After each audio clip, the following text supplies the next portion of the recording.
Terror management theory, when we talk about it in psychology, has to usually deal with people's fear of dying.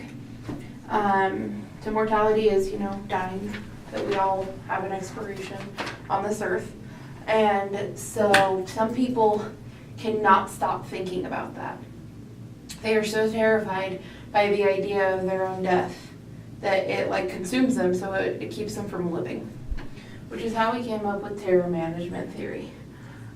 Which kind of goes together with the mortality salience hypothesis. So based on your reading and class discussions, what would you say is the best way to describe terror management?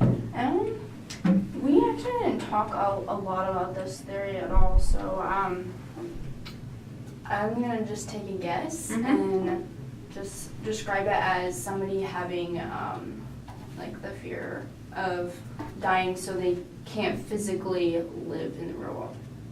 Pretty much, yeah.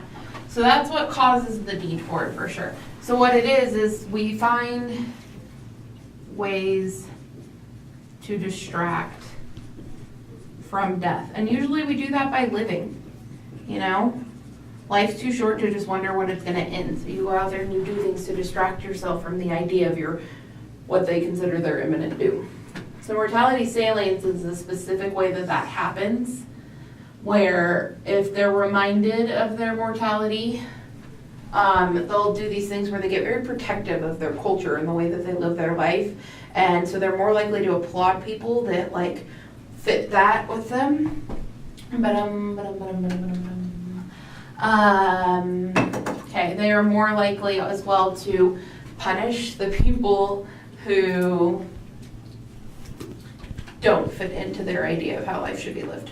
So for example, if you were Catholic, you're going to applaud other Catholics. They're great people. They're living life right. Yeah. But if you were Catholic and they were Mormon or atheists or whatever, then it's going to be, they don't know how to live their life and they better repent before we all die. That kind of thing. All right, does that make sense? Yeah. Okay, any questions on that?